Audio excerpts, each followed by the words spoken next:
Welcome back to another Boxscore Geeks show. The NBA season is almost upon us, and you know what that means. Patrick's going to go to Vegas and break even on NBA bets. And in honor of that, Patrick Minton is actually back on the show. So say hey, Patrick, and then I'll introduce myself and the producer.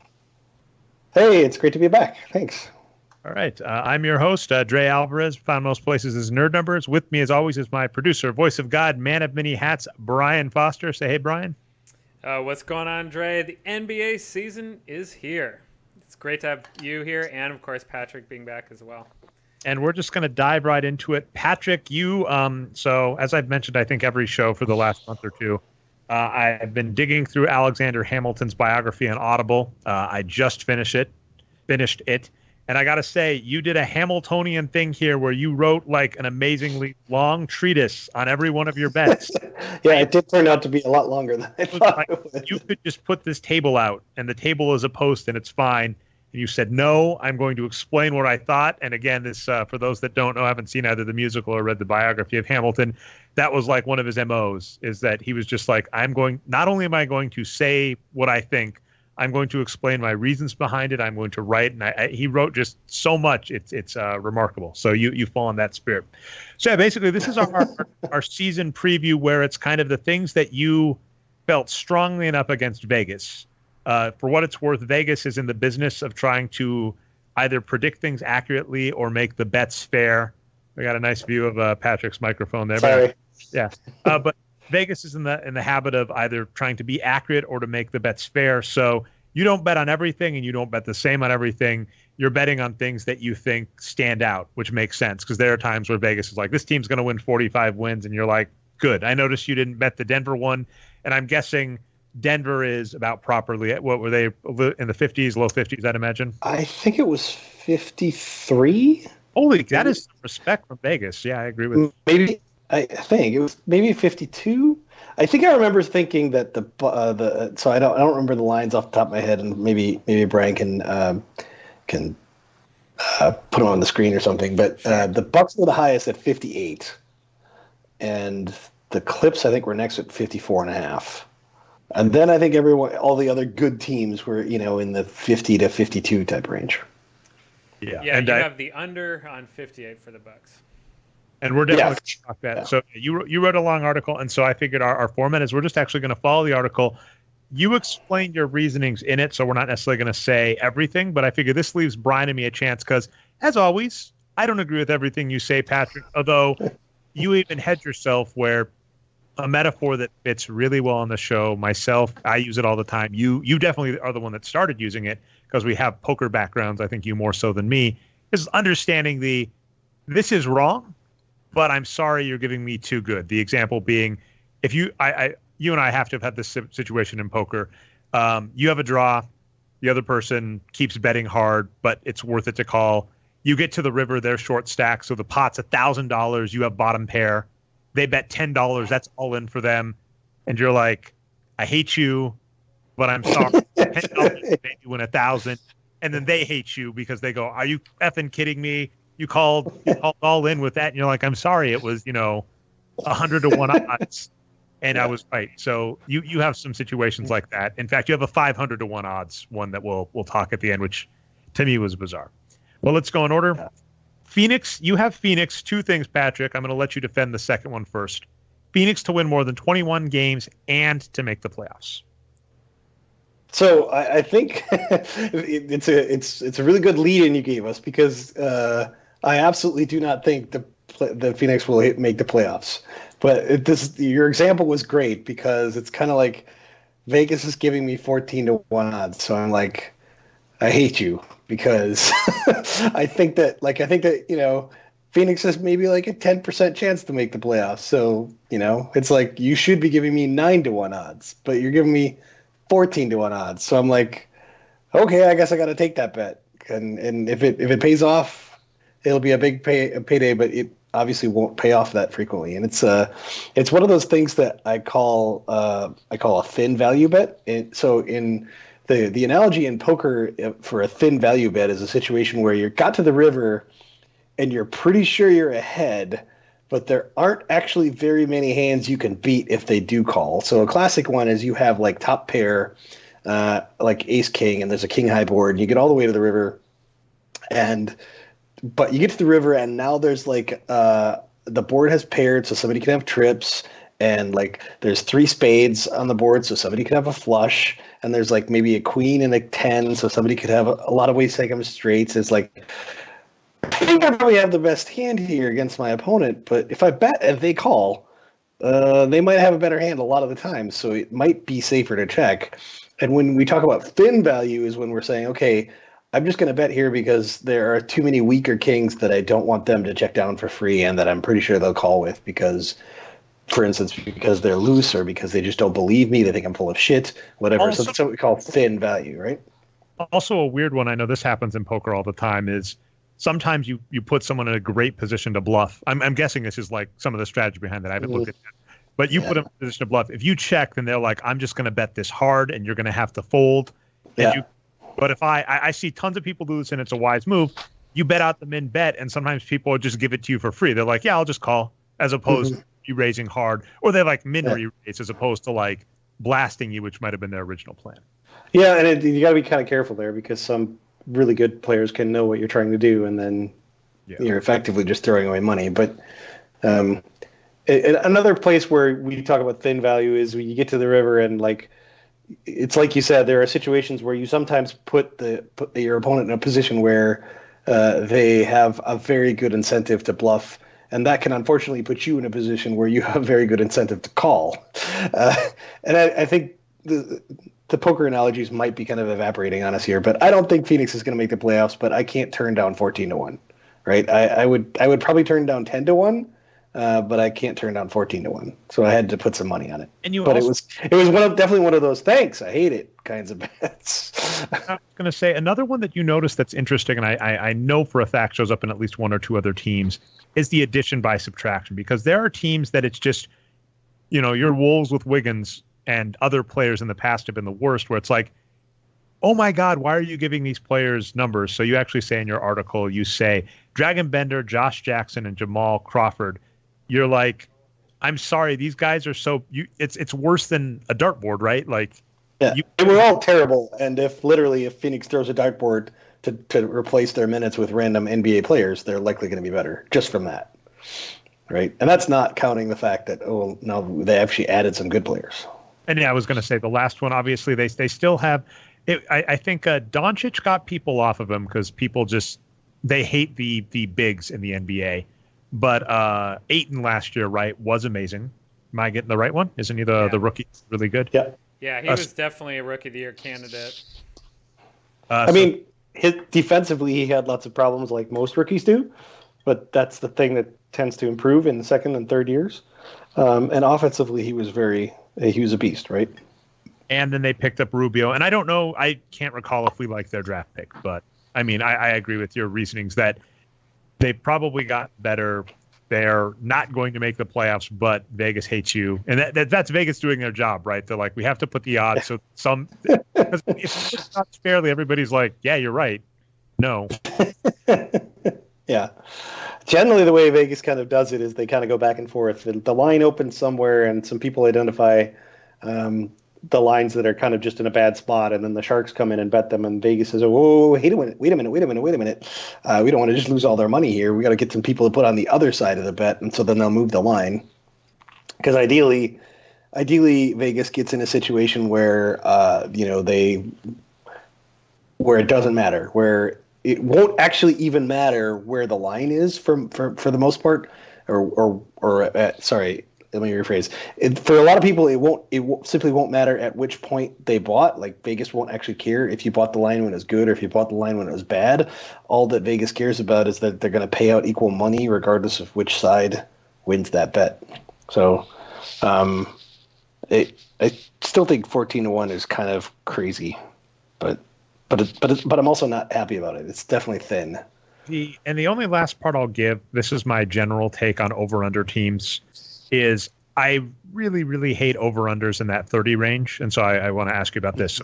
Phoenix went over under 29. We've seen this so many times. There's a team that's a 40% win team. So they're on pace to win 32 games. Mm-hmm. And 22 after the All-Star break, and I actually just gave a talk on this and how the NBA increased the incentives to do exactly what we're going to talk about. They're at 22 after the All-Star break, and suddenly Ayton is cough sick, and Rubio, is on family leave or whatever, and inexplicably this team that was a 40% win team turns into a 20% win team down the stretch, and they win 27 games and fourth in the draft lottery. That's the only thing that ever keeps me away from that, like 30, the overs on that 30 win, just because of stuff like that. I think what I would say to that is, the investments that Phoenix made over the season definitely seem to be of the type that teams make when they want to start turning a corner, right? And they're also they're pretty likely to give Booker a max extension if they haven't already. I actually haven't even followed that. And I mean, if they're committing that much money, then they aren't really in a great position to do the tanking thing, because that's just going to piss off the established players, and they want to leave, and then you have to start over again, right? So it feels like if they wanted to tank, they wouldn't have made a trade for Rubio, or they didn't even trade for Rubio. They just signed him as a free agent. They wouldn't have made that signing, and they wouldn't have probably brought in Delon Wright. It just doesn't feel like they're going to try to tank. I think they're definitely going to try to get above the 30 threshold for sure. And this looks to me like the type of franchise that would consider a 36-win season to be a huge success. So I feel confident that they're going to keep trying regardless of what's happening. And I think the big risk is injury, of course. Which is odd. And I'm not actually too... you can't be scared of that. Let's go on to the next team. I'll try and do a little quicker, but that was a nice start, and then also some intro stuff. This one's fun because, we just hate people, Patrick. Like I said, let me get my Donovan Mitchell hate for the show so I can get my punch card punched. I don't know if it counts, but hate, Donovan Mitchell haters. But a similar player is Trae Young, in that he was fine. Last season, he was fine as a rookie, and actually had progression. I looked at that because I think... Yeah. Oh, yeah. If you look at before the All-Star break and after, oh, yeah. Yeah, I was going to say, basically, the idea that he belonged in the Rookie of the Year race, very much similar to Donovan Mitchell the year before, was ludicrous. I was like, either you give it to Ayton for production or Luka Doncic for, oh my God, he's 19. Are you kidding me? He's 19. What the hell? He's 19. Hey, where's the Mitchell Robinson love, Dre? That was my Rookie of the Year. Oh yeah, Mitchell. Well, I mean, the problem with that, and we, I kind of put enough minutes. Yeah, it's leave it to the Knicks to draft a great rookie and then not play him, and then they're going to trade him to San Antonio or something. We all know it's coming. So Trae Young, was fine, but he's not a star, and there are people that are like that. And I think you made the point, they haven't really done enough to improve, and even expecting some progression to Trae Young, they won 29 games. And actually, funny, Patrick, I was looking over this, they kind of played over their head down the stretch. So if you think they are who they are, and they haven't really gotten much better, and they were a 29-win team last year with a lot of going right for them, I don't really hate this bet. And then also don't forget, I'm a little worried about Trae Young, because the same thing kind of happened to Donovan Mitchell. I thought he was a fine rookie, but I think he got a lot of star praise heaped on him. And I've seen that type of thing happen to players like Carmelo Anthony. And sometimes I think the net result is the player plays in their next couple of seasons plays poorly because they think, I'm the guy, I've got to be the star. And you go, if you progress normally and small and made subtle changes, but trying to put the game on your shoulder and take 30 shots a game is actually a worse game than you could be playing. Yeah, I don't know. If you look at Trae Young's style, I don't think that's likely. He definitely likes to pass more than Mitchell did, for instance, or Anthony. If he takes more threes because of this, I don't know that that's necessarily a bad thing. I actually think he has the potential of becoming a huge star, and the real risk that bet is that it happens sooner rather than later. But that's really, in my mind, either he makes that transformation way earlier than one would expect, or DeAndre Hunter turns out to be the surprise Rookie of the Year. Otherwise, I just don't see where the improvements come from last year, so I just felt like I had to take the under here. That's about as simple as it gets. And then also, like I said, the exact same point I made about the Suns applies to this, which is if you have a team that's on pace to win, if they were on pace to win 38 to 40 wins and they're not making the playoffs, then interestingly, they sit their guys. So I feel much safer about an under on a mid-30s win team than an over on a high 20s win team. All right, I love the next one, Patrick. It's my absolute favorite, and I've been harping on it all offseason. Milwaukee Bucks to win less than 58 games. I'll let you sum it up, heap praise, and then if Brian wants to say anything, I'll let him say it. I think I would take. I mean, this is the same bet I've taken in many previous seasons where you have a team that's really good, really, really, really good, but it's just really hard to do all the little things you need to do to pull off the 60-ish win season. It's just really freaking hard, even if you're a very good team. Case in People point, get in. season 57 wins. Yeah, I mean, or I think occasionally, teams like Golden State pull off 67 wins, which I think I'm trying to remember. But 2 years ago, I feel like Golden State won 67, and they just barely beat the over, if I remember correctly, and because it was just an insane over, right? But there's just injuries can happen, or they sit a superstar on a back-to-back, or a team goes in on a road game against a 500 team and doesn't try that hard. There's just a lot of ways to lose a game here and there, even if you are a really good team. 58 is just a really hard number to take the over on. And if I add to that fact that I actually think the Bucks are a tiny bit worse than they were last year, I don't think it's dramatic, but I think losing Brogdon is not trivial. I mean, he was a really good player, and they lost him, so they are a little bit weaker.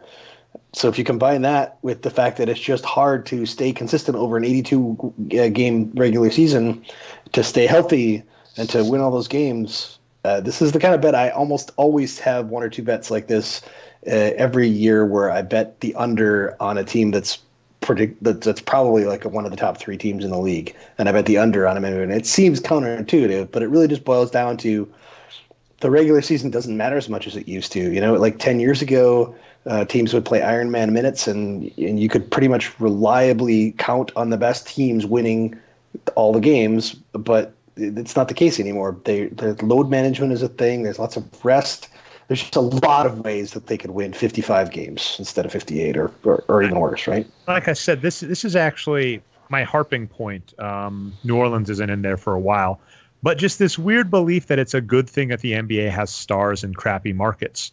Because if the Los Angeles Lakers last season won 60 games, and Malcolm Brogdon's like, hey, he didn't even get that. I'm going to try and take a look real quick. But Malcolm Brogdon didn't even get that big of a contract, if I recall. Right. But yeah, if you went up to the Lakers and were like, hey, you just won 60 games, you're a star player, what your fourth guy off the bench wants $20 million a year, which we basically said the fun math on that basically is divide that by like 2.2, and that's how many wins you want. So that's like less than 10 wins. For perspective, an average starter we'd expect to get about 6 wins. Mm-hmm. But you're asking for somewhere between what we call a Dre star, that's 10 plus wins. You're asking, and even a Dre star isn't like a superstar; they're just like a productive player, and an average player. You're asking somewhere in between that range for that amount of money, and that's at face value, because we've also said it is perfectly acceptable to overpay for a player. Al Horford is the example I've used before. You overpay for a player like Al Horford if he puts you over the top into being a contender. So right. The Lakers don't let a player like that out the door. In fact, it's funny. Back in the day, if you recall, they let Trevor Ariza out the door, but it wasn't that they let Trevor Ariza out the door. It was actually like his agent didn't give him a sheet, and so he agreed to a Houston Rockets signing too early. And then what did they do? They turned around and took the money they were going to pay to Trevor Ariza and got a Metta World Peace who was about even in production at the time. So it's kind of like the Bucks didn't replace Malcolm Brogdon, and they didn't lose him because they couldn't have signed him. They let him walk out the door because they didn't want to pay him $20 million. And I mean, the guy had a 50-40-90 season, didn't he? He had a really good season. Good season. If he wasn't exactly 50-40-90, it was pretty damn close. He's one of the best shooting guards in the league. He was injured, but the guy is definitely all-star caliber. The Bucks. It was not. I mean, again, I don't think it breaks the bank for them. They got some depth with the other Lopez brother. It's pretty cool, but they're a little bit worse than last year, and 58 wins is hard. So that's pretty much the whole reason for that. And the last stress I'd give is, I'm fine if I'm wrong on this because he is one of my favorite players, but Giannis put up a historic MVP season. I do think we've got to be clear on that. Like, it's funny because Shaq said and was right. He's like, that's better than any season I ever put up. And it's true. He was an amazing MVP. Yep. And even if he's 50% as good as he was last year, he's still a max contract player guy. Oh yeah, sure. If we think if that is who he is, which would be freaking amazing, that's one thing. But if he regresses just a little, that's a couple wins. Brogdon is, even if you think they got a decent replacement, a couple wins, even though they got the second Lopez. Problem with both Lopez's, they're getting older. I love this bet. All right. I spent too long on that, but that's home team love. Let's get on to the next one. The Charlotte Hornets to win more than 24 games. This seems fine. I'll let you explain and actually see if I have any comments. So this is kind of a combination of the fact that it's you have to be really terrible to win less than 24 games, and so there's just a lot of ways you can eke the over out there. And it's also because I have the really hot take that I don't think Terry Rozier is all that bad. It was kind of I think that social media correctly made a laughingstock of Jordan for handing out that rather large contract to Rozier. I don't know. I have no idea who he was bidding against. I can't imagine there were very many other bidders. But Rozier is actually not terrible at basketball. In particular, he doesn't turn the ball over very much, which is really, really important for a point guard. So we can talk about his shooting woes all we want, but they're still going to win some games with him at the home, and they don't really have to win all that many to beat this over. So, it's kind of a classic thing that you see in Vegas all the time is a big name star leaves the team and the line shifts dramatically downwards and often sort of disregarding who were the players that came back. We're going to talk about this in Oklahoma City later, right? Big star leaves and nobody pays attention to what players are coming in return for the big star leaving, and the line just goes down. And I think the line went down too much. I think the Charlotte Hornets are probably like a 36-win team. Yeah, I remember back in the day, I actually got really sad on the inverse of this, which was Lance Stevenson left the Indiana Pacers, and we were like, "Oh my God, this is going to be so amazing because people are going to overestimate this team." And then they lost Paul George, and we're like, "Dang it!" And so I think they're true, which is basically what is it? Is it Batum and Lamb? Who do they lose? Right? No, they kept Batum. And they also have Kid Gilchrist still. So those two guys are really good, but have been hurt the last few years. If they can get those two guys healthy, that's some upside for them, right? But I guess in terms of the start, it was Kemba Walker. Sorry. So they lost Kemba Walker. Up Rozier. Patrick is saying that's not a 15-win discrepancy. And also an interesting thing. Yeah, it's probably a 5-win discrepancy, right? Exactly. I'd be curious to see if they finally give up on Frank Kaminsky. Towards the end of last season, when it was over, they were letting Frank Kaminsky play. Did they? I thought they actually traded him or let him go. I think he's still on the team. He was playing up till the end, but that's what I'm saying is they actually kind of like shut him down in the middle of the season where they were competitive. Then when they gave up, they let him play towards the end of the season. But I'm saying if they shut him down, he left. If he left, that's a good thing. Is it? Because I was gone. We'll confirm that. If Frank went to Phoenix. If Frank Kaminsky is gone, that is really good. And it pains me because he's a Wisconsin guy. He played a ton of minutes, so it is good, but it's not that good, right? Well, no, that's actually what's funny is what I'm saying, though, is that the end of last... I'm looking at his game log. End of last season, from game 62 to 82, he was playing 24 minutes a game around that. And I'm saying they finished at 39 wins, and that was them playing horrible down the stretch with him doing that. So he's gone. So that's addition by subtraction. Rozier is not that much worse than Walker to just. I like this bet, and even if they're in tank mode, that's the funny part. Even if they enter tank mode, they can be at 22 wins, and even teams tanking like the NBA basically does. Post Sam Hinkie, the NBA is like very Jeb Bush-ish, where they're like, please try. They like, come on, just clap a little, like try for a game or two, and you have to inadvertently win against another tanking team. Yeah. Right. This one, Patrick, this one here, it might be our first set of real contention where even from a betting odds, I don't know if I agree or not. So the Dallas Mavericks to win over 42.5 games, and then of course that puts them right in playoff range. So you took that as well. So I agree with if you take the over, you take the playoffs at that odds as well. I'm curious if they'll be able to get there actually with Kristaps Porzingis. That's my weird take. My hot take is I don't think Kristaps Porzingis matters that much. Interesting. I think even if he doesn't play or if he's not very good, I think actually if he plays, he's likely to be pretty decent. Carlisle is usually one of those coaches who's not afraid to reduce a player's minutes even if they're getting a huge salary if they're not producing. Although I guess we could hold up Harrison Barnes as a counterpoint there. This is a big factor here. Harrison Barnes left, and I believe it's Delon Wright joined them. And that's a pretty huge swing, even if they're positionally not 100% the same position. Still, if we just swap up the minutes, that's a pretty huge swing on its own. Then we have to assume that Doncic will get better, because that's what young, good players do. What's that? Actually, I'm going to. And they got Boban, and never bet against Boban. He made a 3-2 tonight, didn't he? What? Yeah. Amazing. I just think it's a pretty solid team, and the chances that they're going to beat that over, I like them, and I love the odds we're getting on the playoffs. And this is one where this is kind of more like my gut instinct is we're talking 35% or so to make the playoffs here. And I looked around and almost all the models agreed with me. So it felt like I was getting slightly better odds than I needed to take that bet. They also kept Dwight Powell, who's been really, really good for them, and they paid him a little bit of money, so he'll probably keep getting some minutes. And Jalen Brunson was a really, really good college player, and we'll see how good he ends up being. But, yeah, I like some of the guys they have. This next one, fully on... I wasn't initially. I think I was like, really, Patrick? And then after, I think you and I talked a little, like we actually did like a pre-podcast where we were just going over this article. And then I was like, why am I wasting all this? But that being said, the Los Angeles Clippers to win under 54.5 games. This one feels crafty because you're talking finals MVP Kawhi with legitimate, I think we'd actually agree with this take, top 3, top 4 MVP candidate Paul George.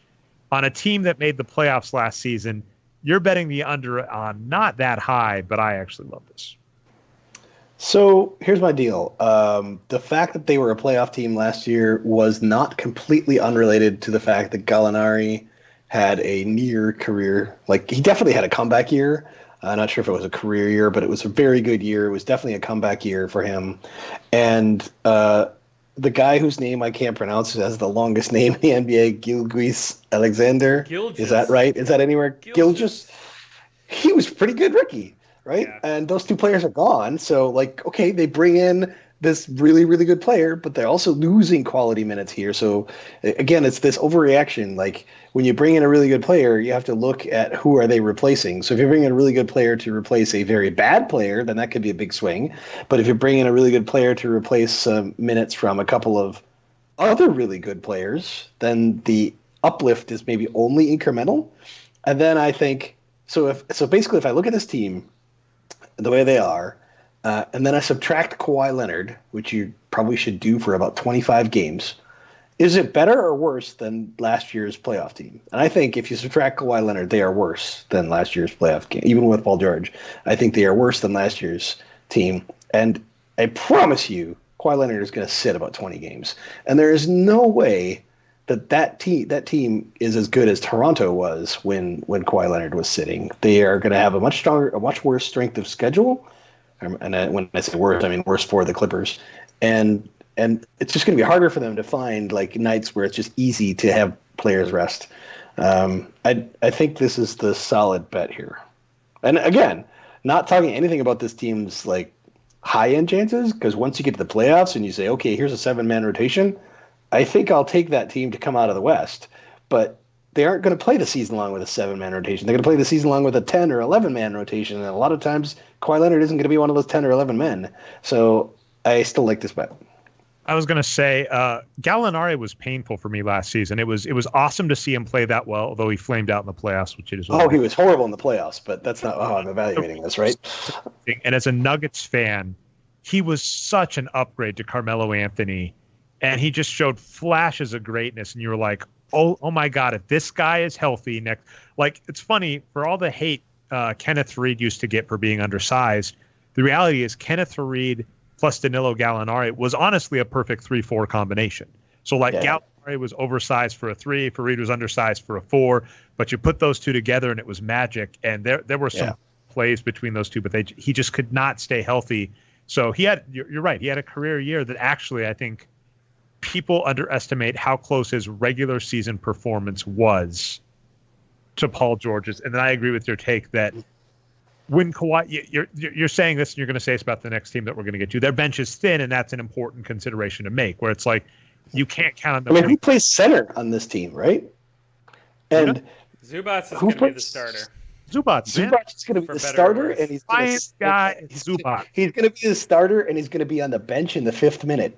Like he fouls like crazy. There's no way he could play 35 minutes a night. He makes too many fouls, and so it's not going to matter that they're weak at the center point when Kawhi Leonard and Paul George and Patrick Beverley are out shutting down the perimeter anyway.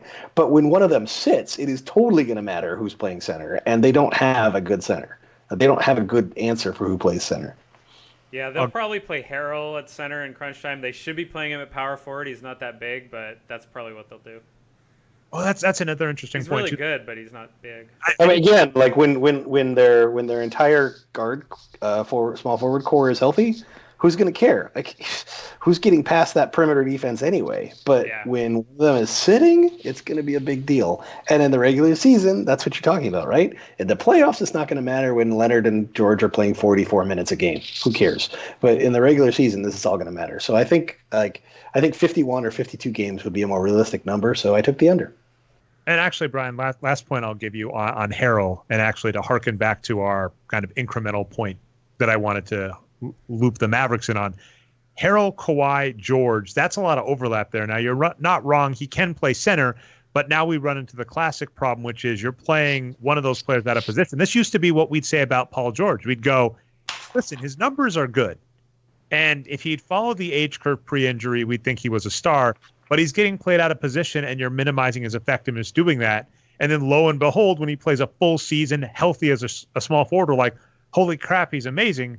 But the issue we now run into is that if you play a front court of Kawhi, George, Harrell, one of them's out of position, so you're giving up some production there, or you can't afford to play him.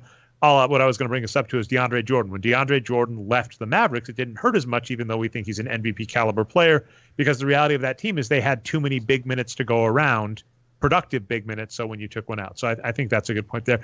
Other team, for a very similar reason in Los Angeles, Patrick, you just love the under, is the Lakers. I don't love this as much as I would have at like 52 or 53, but I can't resist betting the under on a LeBron James team. I think you look at Anthony Davis's injury history, you look at LeBron's age, you look at the fact that LeBron generally doesn't take the regular season all that seriously. Feels like 49 wins is what we're aiming for here.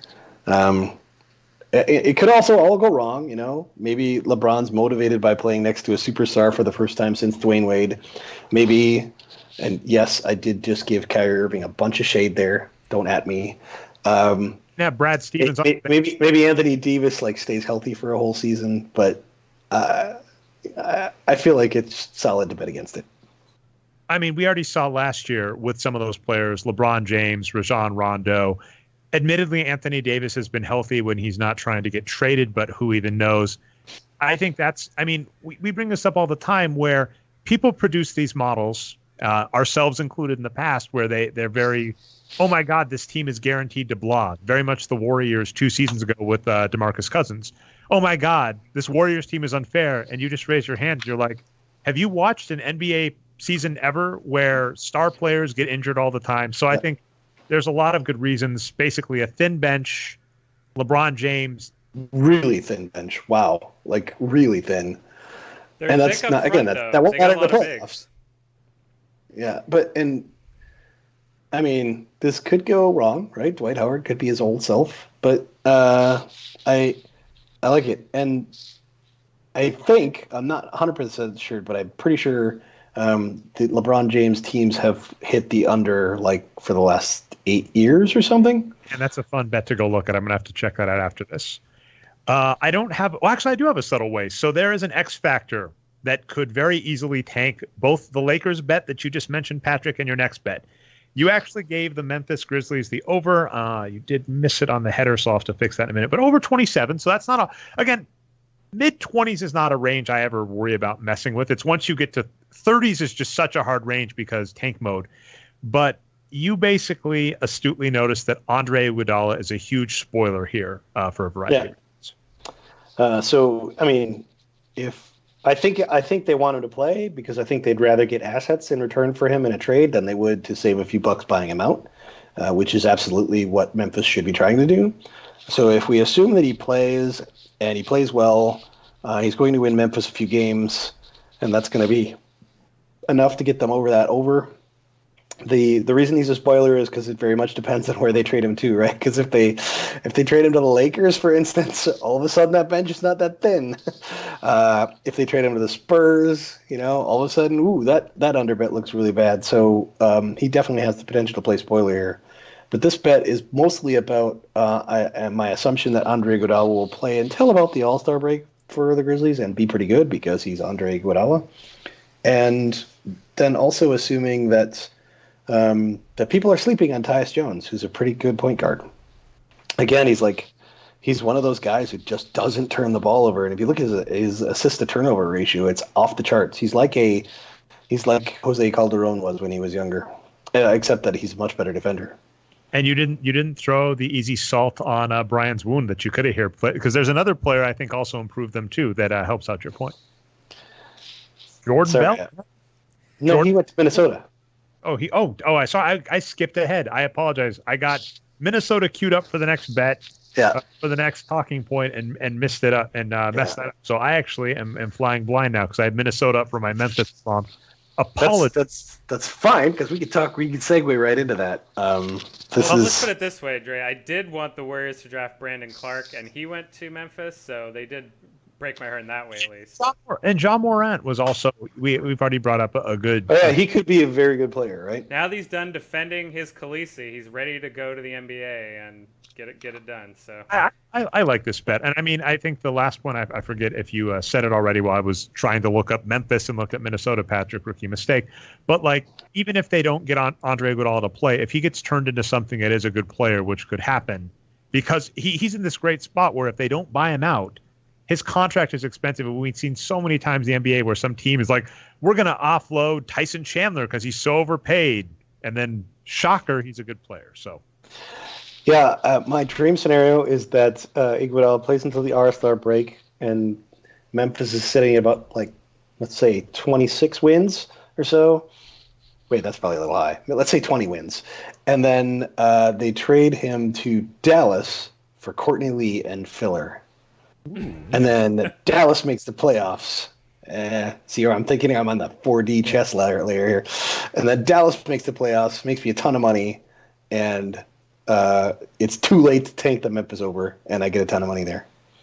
I was going to say, I've written this article before, and I'll probably write it this year, Patrick, where I basically call it predictions are stupid. So I give you a lot of respect, but I basically point out the NBA sees a brilliant model, and then one thing goes wrong, and Andre Iguodala is such a wrecking ball to any model right now, and there's there's no way to know what happens because it can also NBA owners and players are so fickle and weird where they get slightly pissy in a contract negotiation with another team. I think in Memphis's case, at one point the other team asked for the wrong player.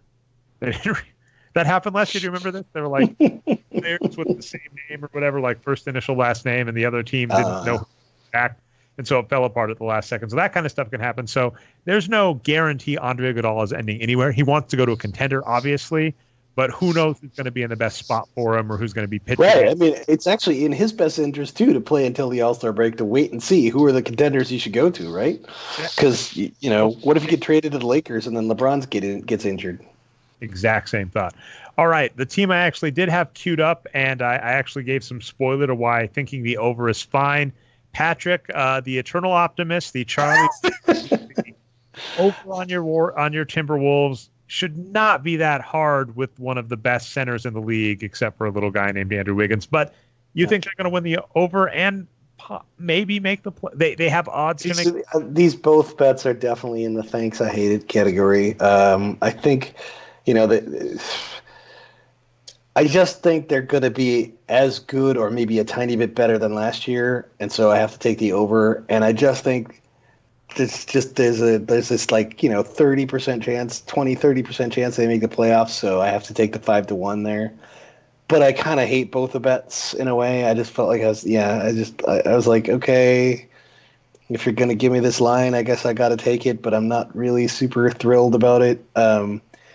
Wiggins is a terrible player who unfortunately also has a history of being really healthy and playing a lot of minutes, and that's not a great combination for this bet. But there's some potential that he plays a little harder now that he isn't playing for a coach he hates. There's also some potential that the Timberwolves could find a way to trade him for anything. And then I just really like Jordan Bell. And Noah Vonleh. I think they're both pretty underrated role players, so they could provide a few wins here and there. I think both of them easily replace Taj Gibson's minutes. And yeah, that's kind of where I'm at. Well, the funniest over-under bets to me are whenever there's a team that hit the over-under last year and they don't get worse and arguably get better, and the over-under set the same as last year, you just go, what? And the team that you've made money on, the one team that's been like your friend in all of this has been like the Pacers, where the Pacers will be like a 40-win team. They set the over-under at 40. And you're like, all right. And they're like, what about 45? And the next season they set the over-under at 45, and they easily hit it. And you're like it's just easy mode. And I agree with this. The Timberwolves were a 36-win team last season. They made some improvements. They're asking to be a 36-win team again. I don't like that they lost Tyus Jones, but thankfully it won't be that big of an impact because last year they incorrectly didn't play Tyus Jones enough minutes. So, losing him shouldn't be as big an impact as it could have been. And you also brought up the point, Karl Anthony Towns and Devin Booker. One's a real star, one's a cubic zirconian star. But basically, the team can't afford to piss these guys off. They're going to lose them in 2 or 3 seasons if they keep. Yeah, there's no way this team goes into tank mode. No way. They will fight till the bitter end, even if it's 33 wins. There's no way. Anthony Towns will leave if they go into tank mode. All right. Next one is actually pretty easy. I think I agree wholeheartedly just with your take, but we can reiterate it for the listeners who haven't read the article yet. Brooklyn Nets under at 44. For perspective, they won 42 wins last season. But come on, man, they picked up Kyrie Irving and Kevin Durant. So take that softball as you will, Patrick.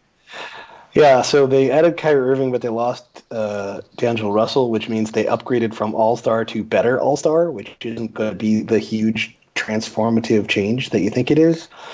And they picked up Kevin Durant, who, you heard it here first, will not play. In fact, I actually think it would be good for this underbet if he did play. There's just no way you come back that early from that kind of an injury and you're effective. Fans that are assuming he's going to come back and be an all-NBA caliber player are just deluding themselves. I don't think he'll play at all this year because I don't think he's like. I don't think there will ever be a point where it's like, well, it really this franchise really needs you to play. I don't think that scenario is going to come across, and I also just don't think he's going to come back that soon. I mean, it was like the finals, so that was like June when he hurt himself, and it takes about 12 months to come back from an Achilles. If he came back in 9 months, that would be like really fast, and that would be April, right? That would be like March, April. So there's no way he plays, and if he does play, he won't be good. So if he does play, it'll probably help me out.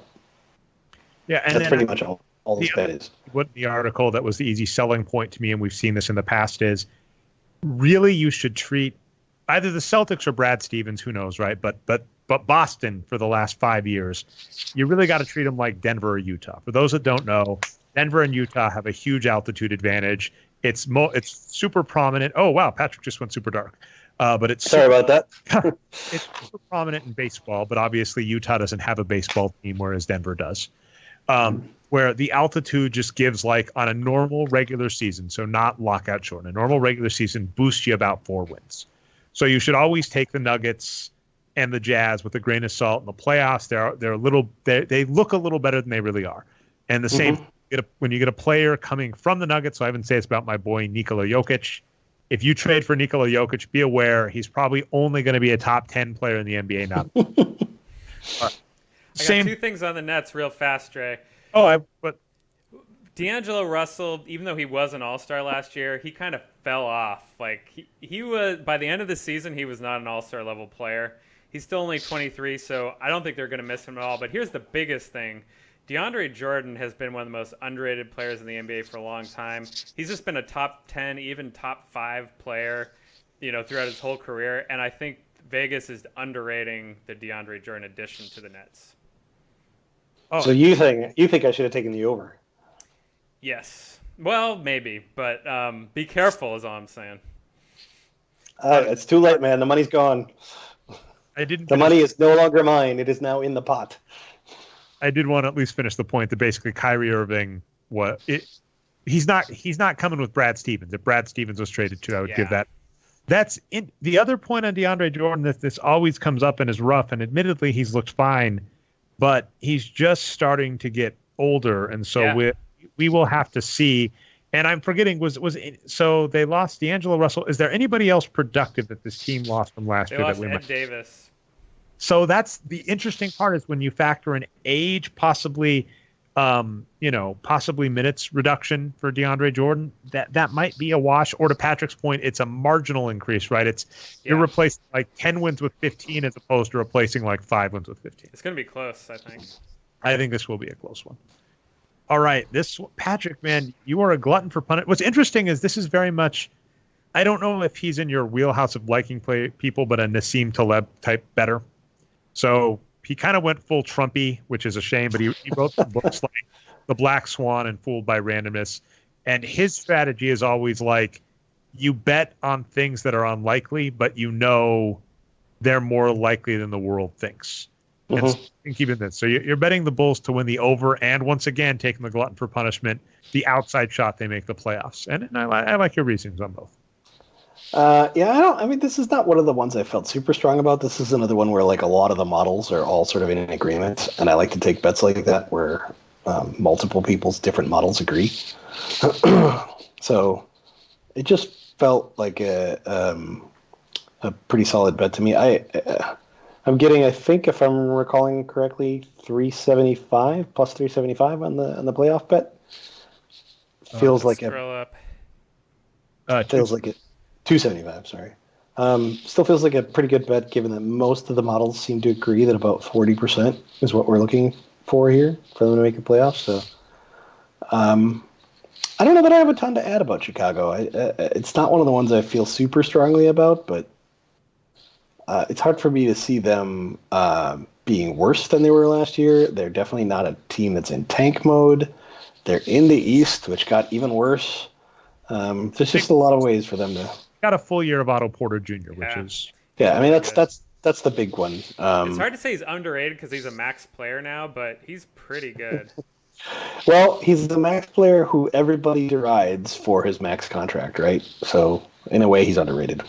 But he's really good.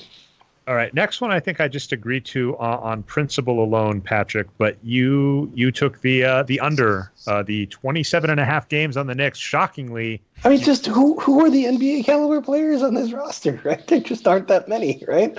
They are essentially one injury away from being like a, process level win total. It's just, they're going to be playing 2-on-5 so many nights. Yeah, that's what you said. I mean, it was that that's basically going to, as far as like real actual NBA level talent, we got Julius Randle and we got Alfred Payton, and then I think Mitchell Robinson's kind of emerging, so he gets minutes, but that's it. He's like, there's no one else on this roster that you would pick to start on any other team. Bobby Portis has been okay, but he's not a sure thing. I mean, and none of us trust Randle at all, so. Yeah. I think, and I know, but I mean, Alfred Payton has been an injury-prone player in the past, and I think, this is a 17-win team, and what's funny is, unlike the other, they did not get 10 wins better. Come on. What's funny is the other point to compare, because when you're looking at, say, the Wolves or Memphis or whatever, these teams where you're going, I don't know if they're going to have incentive to be tanking or resting stars, like the Iguodala point. they might have incentive for him to be playing near the All-Star break just so that they can trade him. This kind of stuff. This is the one team where like Dolan is such a horrible owner, where Dolan has had this team blow itself up when it's promising. Nuggets almost cute. The Nuggets were this close. They were a healthy Gallinari away from another title shot thanks to that, because he's the one who's like, blow up all these assets you've collected. So I could see him getting frustrated and trading away Elfrid Payton and Mitchell Robinson for Kristaps Porzingis. You heard it. I'm being facetious, but yes, a player like, go get Kristaps Porzingis back. We were wrong, right? Something like that. I could buy that. The ownership is bad enough, and the team is bad enough where the under seems so obvious. They really need like 2 breakout stars, which is always take the under the Knicks. Always do it. That's a good one. I took the over 1 year, and they bombed. I got one last thing on the Knicks. Everyone on social media seems to love Ntilikina, if I'm pronouncing that right. He's been shooting about 35%. I don't understand that love. He's awful. Maybe he got better with working out with the French national team over this summer, but he was awful last year. So, all right, Patrick. The first one that I think I agree with all of your text. I think I agree with all of your numbers. I think even on the call before this, I agreed with you. But the words, when I read them aloud, just the headline, San Antonio Spurs to win less than 47.5 games, and San Antonio will miss the playoffs. Wow. Yeah, I'm betting against Pop. It's probably not a good idea, but I came so close last year with betting against I think they started something like 3-12 or something last year. They started really poorly, and I was like, okay, so it was easy money. And then, of course, they came roaring back, mostly because of Derek White coming out of nowhere. And I just feel like there's this. So they lost Pau Gasol, who was really good for them last year, even though he has no right to be that good at his age. And there's a bunch of they have 5 players getting heavy minutes who are on the wrong side of 30, and they have. I mean, I feel like it's the Nazem Taleb thing is probably right? It's like I gotta buy the option here on the collapse eventually happening. It might not be this year, but I have to buy the option, right? That's essentially. And as far as the playoffs go, that bet I actually like better than the under bet. I mean, the West is really competitive. We're all assuming the Lakers make the playoffs. If the Lakers make the playoffs, then one of those 8 teams has to be the loser, and it's clear that San Antonio is a prime candidate for being one of those losers, right? So it feels to me like the Spurs are something like, even if we assume that the line is perfect, right? Let's assume that the line of 47.5 is perfect. If you look at the West over the last 10 years, a team with 47.5 wins, that is at best 50-50 to make the playoffs, at best. And so if it's 50-50, then you should be giving me even odds, but instead you're giving me like 3-1. I have to take that bet. I cannot turn that bet down. Well, what was frustrating last year, actually, so to keep propping myself up, and hopefully I'll have an article up about this. I gave a talk at the Great Lakes Analytics Conference about how to improve the NBA draft. And I based the basic change was you reward teams that do good after the All-Star break. You punish teams that do worse than Vegas thought they should do.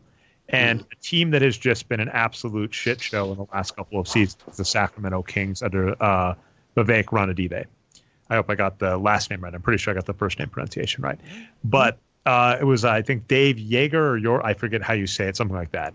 He was the coach, the former coach, yeah. He was a great coach, and they just start off hot, and then they fire the coach. And this team, like Vlade Divac, came out and was like, yeah, we had to trade DeMarcus Cousins because he was demanding a trade. And he's like, trading guys is just, it's a lot of work, guys. And I had better trade offers on the table, but I'm not joking. I'm obviously elaborating stuff he didn't actually say, but that was the takeaway. He was like, yeah, we had to start a trade, or at least a mainstream perceived star, the type of player a Boxscore Geeks player in a GM office would salivate for. Because if we got into a front office, we'd go, oh my God, we have DeMarcus Cousins on a max contract. Holy cow. We're gonna get like Otto Porter Jr. and 2 picks and another, like Terry Rozier or whoever. There's what was the guy? Satoransky, right? We're going to get like Otto Porter, Satoransky, and 2 first-round picks for this guy, and people are going to call us crazy, and we're going to, increase by 15 wins. Totally mucked up that trade, and then went mainstream. It was like, oh yeah, we mucked up the trade. But the Sacramento Kings, finished 9th, albeit 9 wins out. But basically, the team that should have been competing for the playoffs just gave up midway season, even though they could have gone in. Very much something the Suns used to do. I think you bet the over on the Suns in the past, Patrick, so I bristled a little there. They'd be doing great in the All-Star break. They're like, here's what we do. We got 3 good point guards. We trade them away. We upgrade the bad point guard. We trade for a bad power. We trade for a Morris brother or something. But you're basically saying the Spurs, who finished tied for 8th, last slot, you're keeping them there. None of the teams in front of them, I don't think you have missing the playoffs, including the Clippers, who tied for them. And you now have the Los Angeles Lakers, and I think you give the Pelicans and Dallas both odds of getting in. So I think I actually agree with your take there, where you said missing the playoffs is a much safer bet that I fully agree with, because they almost did that this year. And then the under is a little harder. All right, Patrick. The under is hard, but the missing the playoffs is. Missing the playoffs is such an easy bet. I love it. I got 5-ish minutes left. Okay. So I'm going to skip Utah on the under. 5 to 10. Okay, Utah under 54.5 wins. Yeah, whatever. The Conley's a little bit better than Rubio, but not that much better, and their bench is super thin, and Derek Favors leaving sucks. 54.5 is a big number, right? And it's a big number, right? Okay. Golden State I love this. Brian's still your friend. Golden State Warriors to win the Pacific. Yeah, I mean, I think taking the over there is risky because there's a lot riding on Curry staying healthy. But if Curry stays healthy, how do you not win 50 games with this roster? I mean, they need to find someone taller than 6'8" that can actually play and is healthy. Right now, they don't have that currently on the roster. But they have. I don't necessarily agree with your premise that they need to find that person. They have 2 all-NBA caliber players starting. They have an all-star joining them, who's probably going to do well in there. They have a guy who probably could be an all-star now that he's going to get like 3,000 minutes in Kevon Looney. Yeah, Looney's good. Yeah. I mean, they have a really good team. If they all stay healthy, how do they not win 50? Yeah. And if they win 50, then what did I just say with the Lakers and the Clippers? If they win 50, it's a 3-way cage fight for that title. So I have to take I think I'm getting 325 to 1. It's a no-brainer bet for me. Their biggest weakness now is depth after losing all those guys. So yeah, their division is the way to go with them for sure. Okay. Yeah. City Thunder to make the playoffs or win the Northwest. The Northwest bet is easy, just to give clarification. It was a 500 to 1, which is ridiculous. Yeah. So my big keep saying is 500 to 1 are the same odds that Vegas think Cleveland has to win in the very same division that the Milwaukee Bucks play in. Right? 500 to 1 is a joke. 500 to 1 is insane, because if Chris Paul and Danilo Gallinari and Grease Alexander and Steven Adams, if they all stay on the Thunder, that team can't possibly do less than 40, 45 wins. And there's no way, if you took a random team that is going to win 40 to 45 games and you said, well, 500 to 1 odds to win the division title, everyone would say, you're crazy. I'll take that bet. And even the over-under here is like, I think it's at, 38.5 or something? Might even be a little higher. Like, Vegas has sort of implicitly recognized with the over-under line that this is actually a good team if they keep all those players. So the division odds, it's absolutely insane. The only way you could justify a 500 to 1 valuation is if you had an inside man who knew for certain that none of those players will stay on that team. And I don't think that's a certainty, because Chris Paul's contract is really hard to play to trade, and there aren't tons of suitors who want Steven Adams because of sort of the awkwardness of his fit on teams and the size of his contract and what do you give up in return. And Kiguez Alexander is like too young. Why would you trade him? He's like one of your assets. And Gallinari is also kind of like, he gets a lot of money, and who wants him? Like, I don't see tons of scenarios where they make those trades, but I could also be wrong, which is why I only put $50 on each of those bets. But it's 7.5 to 1 to make the playoffs and 500 to 1. That's just too easy.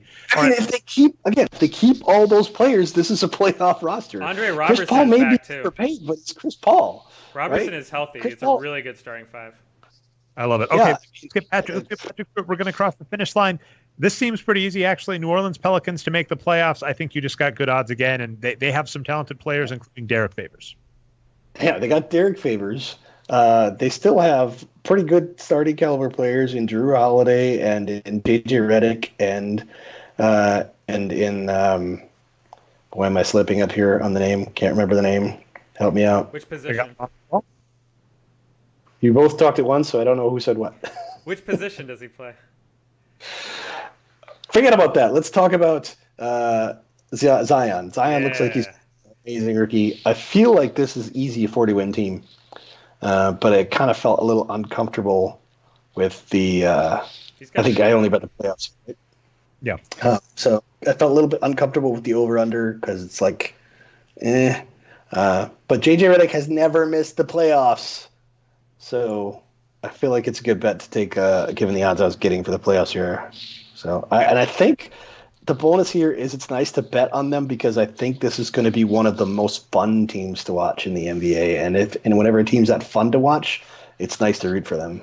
It sucks to bet against a team that is fun to watch. So we got through all of your picks, Patrick. I'll let you have the capper, and then Brian and I might talk a little after you leave, and that can be the show. Okay, I got a tri-tip roast that I got to go attend to. Sorry that I needed to leave so punctually. Oh no, that's awesome. Thanks, Patrick. Great article, and we'll be hearing more from Patrick on the show. That was the one request we got, so you got it immediately. More of it in the future. Okay, see you guys later. Bye. All right, I'm okay talking a little longer if you want to, Brian. Provided the middle screen didn't foob up everything, and you're okay with that. Yeah, we were already messed up because of my monitor anyway. But failing me. I don't know. I'm feeling okay, but we can talk some more. I did want to throw. I'm actually apologetic. We missed this on Patrick, so I'll save it for a future show. But there's been a big poker betting scandal. Oh. To talk about for fun. Oddly, Twitch is what uncovered it. So basically, there was a player cheating on live streams, and the belief is likely he was hacking the live. So if this makes sense, they live streamed it, delayed it 30 minutes, had analysis on the delay. So it'd be like if you and I were watching a stream 30 minutes ago and talking about it. That's what they were doing for poker, so that the players couldn't cheat. Yep. The belief is that he was cheating and seeing the live stream, and that's interesting. But assured, and like the entire poker world is. So that would be an inside job of some kind, then? Is that the accusation? The belief is that there is someone inside of the casino, because it was like I'm forgetting the casino name off the top of my head. I apologize. Wow. They're believing that the casino that does this, that there is likely someone in there that is involved that helped him out, and it has just blossomed into full blown. When did he do it? How does he do it? There's belief that he's using like a headset in his hat. The simplest solution that seems to be most likely is that he had it on his phone, and he was hiding the phone in his lap, and that's very obvious. But I want to talk to Patrick a little bit out, so we'll kick that to the future. What I did want to ask you about, Brian, this is amusing. Did you see that Draymond Green's height got demoted? I did, yeah. He's now 6'5" officially, which all Warriors fans knew. Like, if you watch your team a lot, you watch players standing next to other people, and you're like, yeah, he's only 6'5". But it's pretty impressive how. Oh, go ahead. Oh yeah, I'll let you finish up your point. No, I was just gonna say, like, it doesn't matter too much. We know what his stats are, and as you always like to point out, he's got that long wingspan. So maybe we should start measuring wingspan, officially as well as height.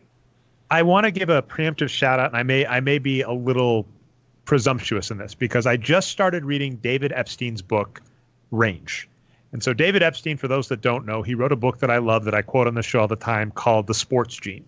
And in The Sports Gene, he kind of takes on the 10,000 hour rule in the sense that he says, yes, practice is good, but there are sometimes genetic and situational. So he actually attacks both. So he doesn't go nature versus nurture. He actually says nature and nurture. So he'll say there are certain genetic advantages in certain sports that help you out. So like Michael Phelps has a body built for swimming, right? He's like part whale. And no matter how hard you practice, you're not born with a part whale body unless you're Michael Phelps. So there's that. And there's also like sometimes weird environmental situations. We bring up altitude in Colorado all the time. There are people that are just born in areas that are better to train for certain activities. And actually, this is one that like Gladwell agreed with. in like the 10,000 hour rules. Like some people are just born near Olympic training facilities and thus access to Olympic training. So David Epstein actually just goes, this idea that you have to practice really hard. Sometimes the reality is genetic advantages and situational advantages, and then the key point is when they're put together, right? Like you have a genetic advantage. He brings up a lot of like Kenyan runners. He's like, you have a genetic advantage in being built to run, and then you have a situational advantage where you're in a place where you can foster that, and you put those two together, and that's where you get greatness. So it's even more specific for the Kenyan runners, though, because so Kenya is a running culture in that country, right?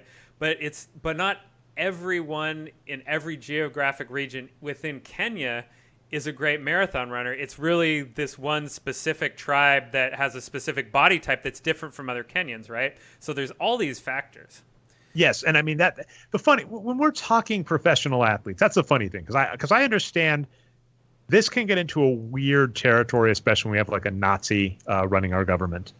This can get into a weird territory that can feel uncomfortable, and I'm down with pointing that out. But what I'll say is when we are talking NBA or Olympic level, we are talking the best of the best of the best to a ludicrous degree. This was something David Epstein also has brought up in talks before, where he says when we talk about improvements in running and swimming and all this belief of athletes are getting better and better, the thing we always harp, right? What's funny is he goes, a lot of these improvements can be explained by weird things. Running, for example, the type of surface they run on. So basically, he had a talk. He did this great thing where he had like a sound, like a little beep every time a runner finished. And he's like, here's the difference in beeps when we're talking about, world records being broken, and they're a little dispersed. You can hear difference. And he's like, here's what would happen if we factor in the running surface for each of those runners, and they get more condensed. And so his point will be, when we're talking about peak athletes, these very, very small, stupid things where we can start arguing like, oh, slightly better genetics or slightly better conditioning matter. But he's saying on the whole, like the top runners have been very similar for years and years and years, which is actually remarkable. And the same thing when we're talking NBA, that is, you are trying to get the best 400 people in the world to do this activity.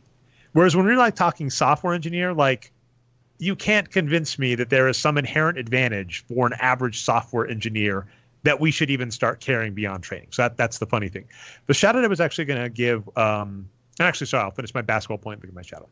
So in basketball, he basically says there is a genetic advantage, but people mislabel it. And ironically, you can partially blame Dave Barry for this. Dave Barry, in the first Wages of Wins, brought up a concept he called the short supply of small people, or the short supply of tall people.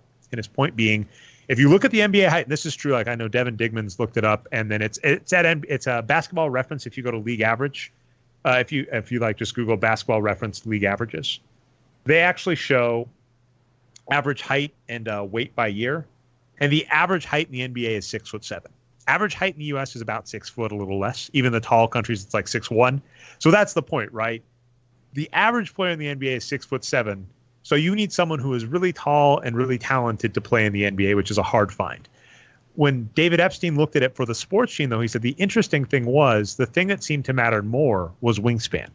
A lot of the players have really long wingspan, and wingspan is correlated with height. But there are certain players, and like the ones that should stick out in your mind are players like Charles Barkley and Draymond Green that are shorter players but have these gigantic arms. The key one, I think, what's his name? Dennis Rodman, I think, had like a 7'2" wingspan. So his point was there. So it also gets amusing when we're talking about height. It's like the advantage Draymond Green can have being 6'5", but I assume having a huge wingspan is he's more mobile, but his arms can still get there in time. And so that's the funny thing is like you'd assume taller would be better, but then you get too tall, right? And you can't run as fast as everybody else. So the irony is we're going to be like Draymond Green is shorter than a center. That makes him weaker. And the reality might actually be Draymond Green is shorter than a center, but he has super long arms. And again, we've brought this up before. Draymond Green is a unicorn player. There are not 10 players that are 6'5" in the NBA that can play center. Draymond Green is one of them. So trying to look at height to explain it is not the right maneuver. Yeah, and people say this about LeBron all the time too, but Draymond Green is considered to be unique from like an intelligence and understanding of basketball perspective, like that he understands the game, especially on defense, better than almost anyone. I mean, I don't know enough about basketball to know if that's true or not, but that's another thing that he has that helps him on defense. An experiment, I have to look up the source because I'm very curious about this one. So I may be misremembering it. But there was an interesting one where they had basketball players watch shots, and really, really good rebounders could tell when a shot was taken, if it was going to go in or not, and then also guess ahead of time where the ball was going to go. And I know in baseball this is true too, right? But really good outfielders, they can watch the batter and from far away know if they should get in or out. So that kind of stuff too. It's interesting, right? When we get to the top level, those minor things matter. So yeah, the Draymond Green, it's the ball don't lie point. If you look at his numbers, It doesn't matter. No, there's even another story about him though. I might get this slightly wrong, but supposedly he started playing in a really advanced defense when he was younger, maybe high school or even younger than that. So he was exposed to these principles earlier than most people as well. Interesting. And so that was actually the shout out I wanted to give. I don't know where I'm going to fall here, but I'm loving the start of it. David Epstein has a second book called Range, and he talks about two environments. So I'm really, really early in the book, so apologies if he changes his mind halfway through and But he talks about two environments that we bring up all the time. He calls them kind and wicked. And what he says about kind environments are like closed systems where a lot of learning the same techniques over and over and over again is the key to success. Two examples he brings up are golf for Tiger Woods and chess, Garry Kasparov. And he says these are environments where the secret to success is just a lot of rote stuff, the 10,000-hour deliberate practice, start young. And then he says for most things, he calls them wicked environments. He says this gets more interesting and you have to take a lot of other stuff. And I always bring this up when I basically point out that a lot of things that people look at, basketball included, right, has the rules written down. And the second you go the second you go from trying to judge a player's value on the basketball court to the right way to build a team, because now you're factoring in salary cap and age and chemistry, chemistry in the sense of like, are you getting the right combination of players? Are you getting players that'll get along? It gets infinitely harder. So I'm really so far loving the book Range. I'm very early into it, but I'm loving it because he's speaking my language where he's going, yeah, deliberate practice and all of this can get you better in niche areas, but most areas aren't niche. And I think in the analytics community, we come out a lot on that side where we go, people, when they're trying to analyze a player, ironically, we get this complaint thrown at us about like the wins produced metric. When you're trying to look at a player, you really, really have to go outside of just the numbers. And we actually agree with that point. And that's why we hate a lot of metrics that people argue we're competing with, because we're going, we have reached what we consider the apex of this metric's usefulness. And as soon as you go beyond that, you have to use other tools. Whereas other people are like, how do I make this metric better so it adjusts for that thing? And we're like, no, that's not what you do. Yeah, well said. All right. So here's the last topic, Brian, and I almost want to shove it off, but we'll just point out that we're shoving it off because I want to talk about it more, but we don't know where it's ending yet. So basically, Daryl Morey, I believe they're on a trip to China right now, right? The Rockets are playing the Shanghai Sharks. They may be home, but yeah, that happened recently. Or I thought soon. I thought tonight. So I mean, if they played them a few days ago, but maybe it's like a back-to-back thing. So, and while Daryl Morey was out there, he was tweeting, and he tweeted out a tweet in favor of democracy in Hong Kong. And this situation, I need to read up more on this, but basically there's a lot of weird rules. I know like Taiwan and Hong Kong are both these, where China kind of was like a ruling body, and then their weird treaties met. And I believe in 2047, things change for Hong Kong. And a lot of China's government, right, it is a dictatorship, and there's a lot of weirdness going on there. Where, human rights stuff gets on the table. So Daryl Morey tweeted out support of Hong Kong, and like immediately the owner of the Rockets smacked him down. The NBA came out and said, like, we don't mean to disrespect China. And the very cynical take, and I believe you're on board with this, so but correct me if I'm wrong, is that it's very much disagreed. It's going, China is a gigantic market, and we don't want to piss off the money. Very much the Republican Party, right? Ethics be damned. We want our money. And it's very easy to get cynical on that. And then questions were abound if Daryl Morey was going to be fired. I know Arturo Galletti's actually arguing that he thinks Morey might be out of the league forever, which would be interesting. So that's kind of where we're at. And you even point out Silver kind of stepped back a little today, where he's like, it's not the NBA's place to police what individual players or general managers say. Daryl Morey kind of apologized and said, my views don't represent the team. So we're going to have to see where this goes. It's hard not to be jaded about it, where it is basically teams being more scared of money than what's right. Yeah, I'm not going to say too much either, other than, it's just kind of makes me sad considering everything that's happening in the United States right now as well. But yeah, we have to see what happens. Silver's statement today made me feel a little bit better. Morey did not end up getting fired, at least yet. Arturo still could be right. Remains to be seen. And another thing that happened was Tencent, massive Chinese company that, is streaming the Rockets the NBA preseason, said, well, we're not going to stream you anymore. So, we'll see if there's a fight over the streaming or not and what happens there. But, yeah, I mean, and the other thing is contrast it with, the other major entertainment company in the United States getting in trouble for this kind of thing right now is Blizzard Activision. Kicked a guy out of their Hearthstone Pro Tour for saying he supported Hong Kong and took away all of his prize money and also fired the 2 announcers who interviewed him on the stream. And they just caved within minutes and haven't said too much about it. So that is much worse than what the NBA did, to be honest. So, yeah, it's still really new, and these are kind of fresh wounds for everyone. So I'm not going to say too much, and let's see what happens. But it's just sad. Yeah, we'll see where it winds up, and I don't know the answer here, but it gets really weird. And you also, oddly enough, this kind of infraction, right? The small thing, a GM tweeting a support, like, because he didn't even say, like, he basically retweeted a meme or an image, right? Not a meme, apologies. And where I would start getting wary in a business deal, and I think I've heard this in like startup books, right? Is like, I think using stupid hunting metaphors, like called like hunting like elephants versus gazelle or something. And where like an elephant's a big score, but it's really hard to deal with. Whereas a gazelle might be an easier score, but it does, it's not as much. And going... The Oregon Trail theory of hunting is what you're saying. Oh, so what are you talking about here? In Oregon Trail, if you shoot the buffaloes, they're really slow moving, you get a ton of meat. But if you shoot the squirrels, they're really fast moving, you get no meat. So it's just strictly better to... for game balance wise, it makes no sense. But real life, Weird. So it's the other way around. Because I was going to say... The real way the Oregon Trail should go is like squirrels are stupid, so it's easy to kill them. Buffalo can get away, so it's hard to kill them. So yeah, that's a weird game flaw, Oregon Trail. And of course, you couldn't carry the whole buffalo carcass back to your wagon. You could only take 100 pounds or whatever it was.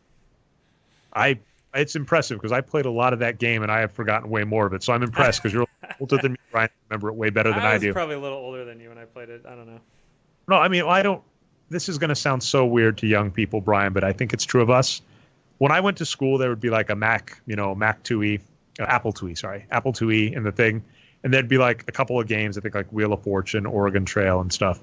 And it's like, if you wanted to not do work in class, you could like play on the computer and you could like sometimes trick the teacher and be like, I'm going to go read on the computer, and you play Oregon Trail. So young people, older people like us would do stuff like that. And so like we would waste time in class playing stupid video games because we didn't have supercomputers in our pockets that had probably some of the most advanced entertainment possible. You didn't play Tetris on your TI graphing calculator? Of course I played Tetris on the TI. Okay. You connected to like a partner with a little cord? Oh, I don't remember. All right. Anyway, so you can see Brian and I have our nerd cred. But yeah, so that's an imbalance. But basically the point being, if you have a big client that's hard to deal with but worth a lot of money versus a bunch of small clients that are easier to deal with but aren't going to sustain you, what I would say is you can start getting wary early when you go, oh, one of our GMs made one tweet that by at least United States standards is kind of innocuous, and an entire streaming service shuts you off. Is this someone you really want to partner with? Because if it's that kind That's of right.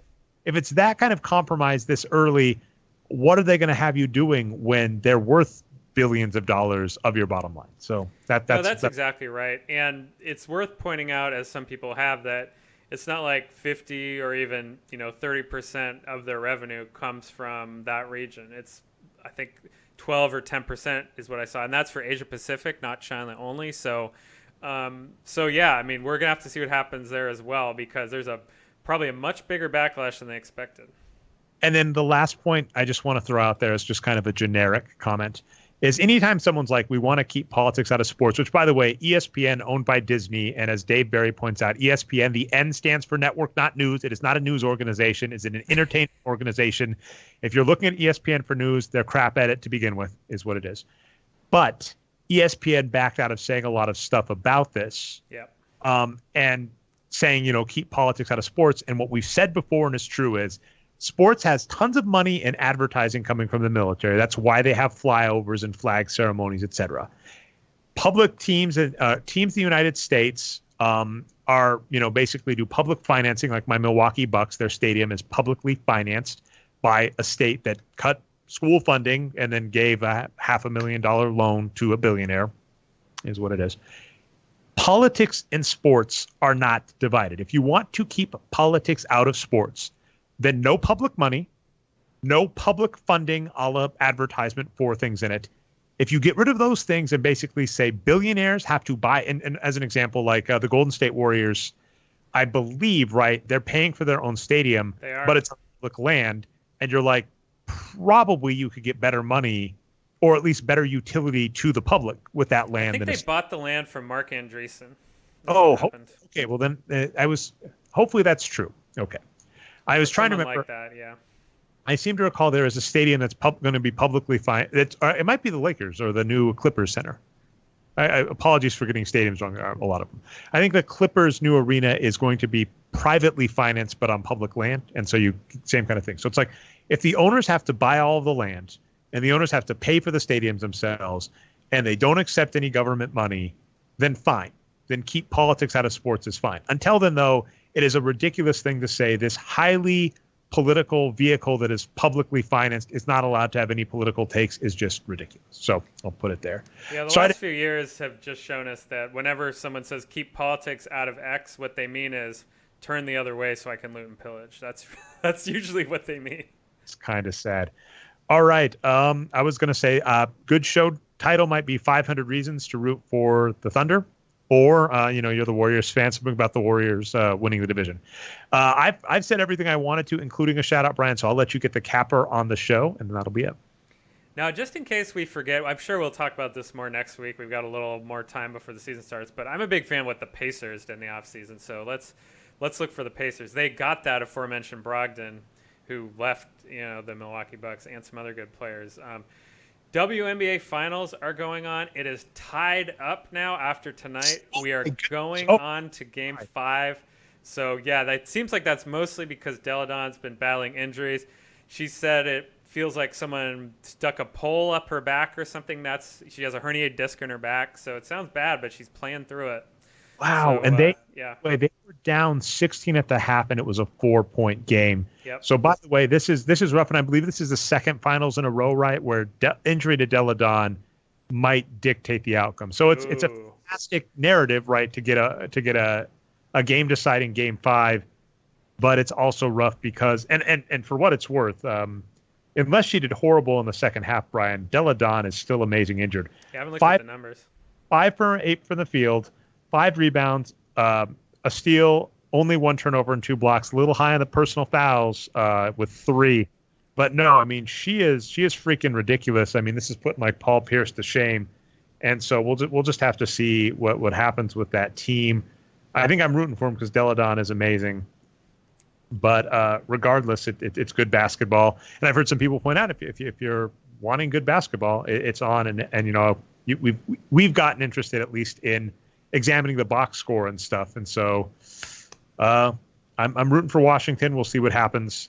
Tough times in Washington, D.C. lately, right? Maybe those fans deserve a win. Yeah, we'll give it to them. Okay, well, that was a good capper, Brian. This has been the Boxscore Geeks Show. If you find us not through the website, you can find us at boxscoregeeks.com. We go live every week, usually 9:30 p.m. around, and it's usually on Mondays, but we went Tuesday this week because we had to talk that great article from Patrick.